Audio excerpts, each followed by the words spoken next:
What if feeling closer to your partner didn't mean working harder at things, but actually doing less? In the next few minutes, you'll hear 3 small changes that can help to make your relationship feel more connected, calmer, and happier.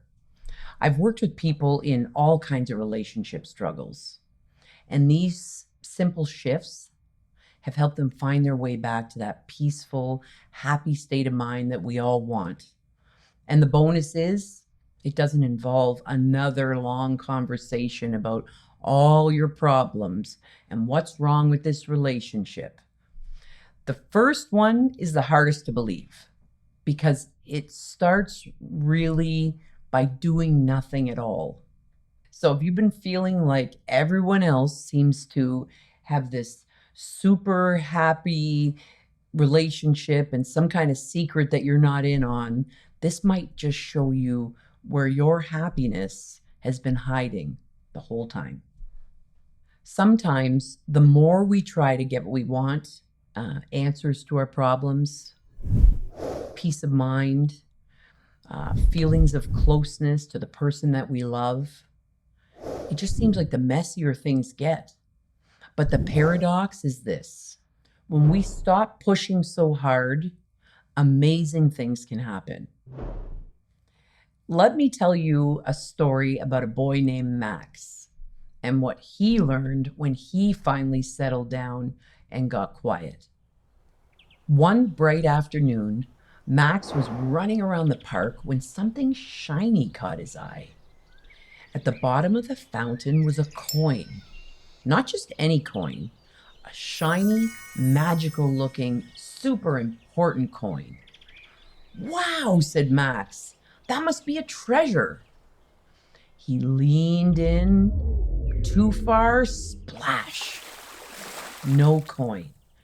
He tried again, splash, splash, still no coin.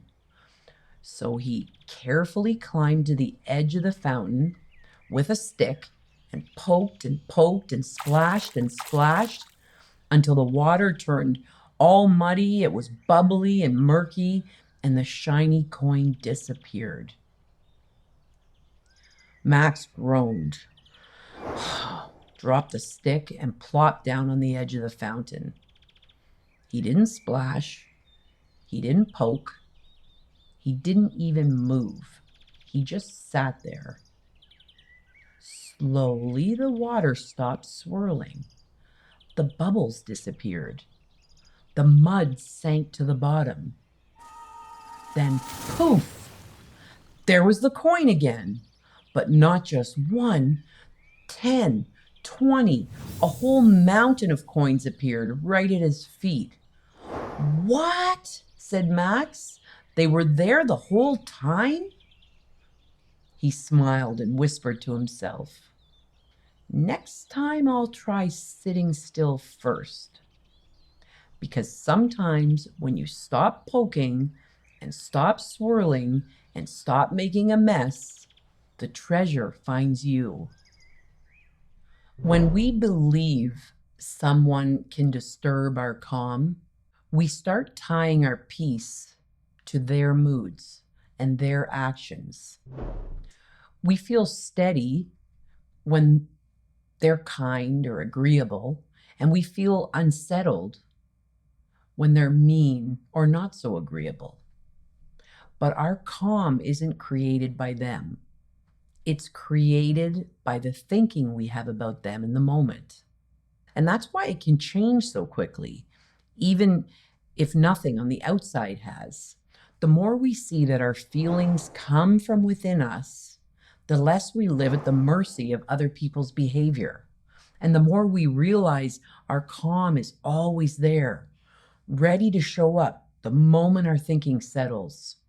Just like Max in the fountain. The more we poke and stir and analyze what someone else has said or done, the cloudier it gets. We can't see clearly. So it looks like they are the reason we've lost our peace. But the truth is, our calm isn't gone. It's just hidden under stirred up thinking. The moment we stop churning the water clarity rises, and with it, our natural peace comes back on its own. The next time someone makes you feel small or sad or angry, take a pause. Don't chase the story. Don't try to fix their behavior. Sit still, let your thoughts settle, and what you're looking for, that calm, that peace, that clarity, well, that was never with them.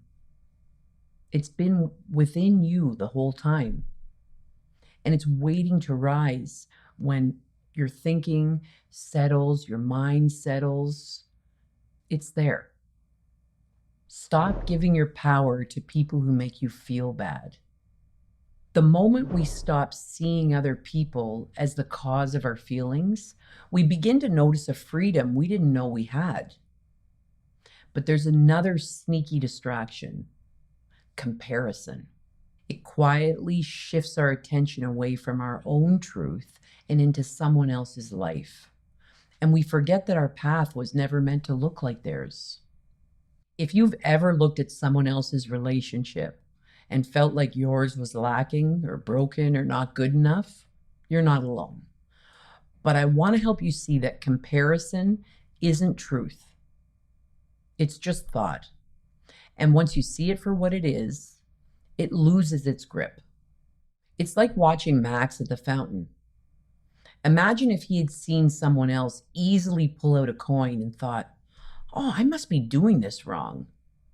That pressure to measure up would have kept him splashing and stirring and making things worse. But it would only be when he stopped comparing that the treasures would reveal themselves.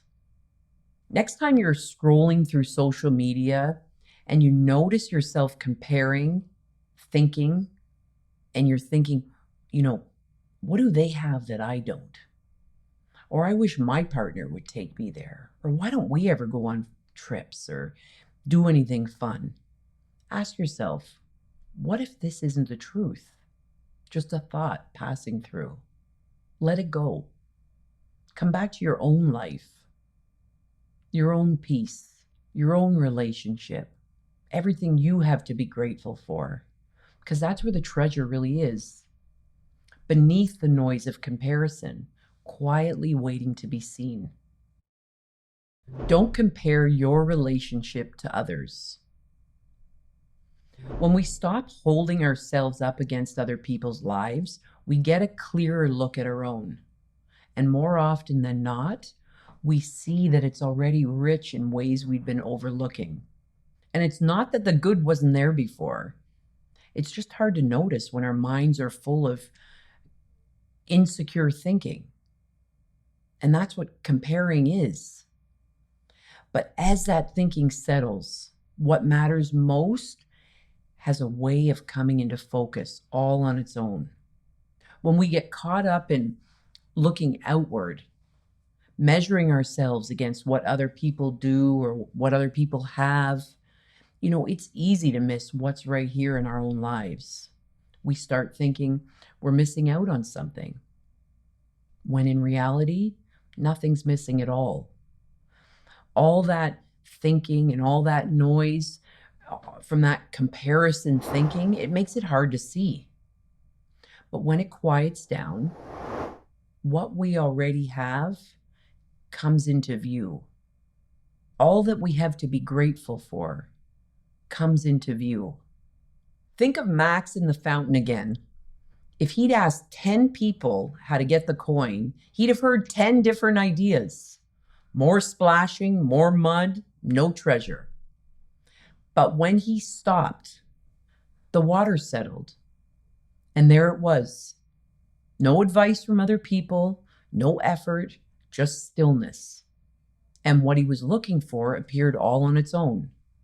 Before you go asking everyone else what to do, give yourself permission just to leave it alone. Go for a walk, do something you enjoy. Let your mind wander somewhere else for a while. What I've seen over and over again is that when we stop pressing for answers, our minds naturally settle. And in that softer space, the next step, the next thing to do just comes to us. without effort, without strain, like it was there all along and you just didn't notice it. You don't need everyone else's approval to make a big decision. I'm not here to tell you what to do. I'm simply a guide, someone who walks alongside you as you find your own way. We're the same. We all have innate well-being, clarity, happiness, and resilience built in us. I just help you see it when it's hard to find. And when you do, the next step, it becomes obvious. Not from fear, but from wisdom. You'll find links in the description if you'd like to connect for a conversation or explore more resources to help you see that clarity for yourself. And if you saw something differently or you feel a bit lighter, keep going. In the next video, you'll find out why letting go of control and seeing things clearly can quiet anxiety and help you feel strong again.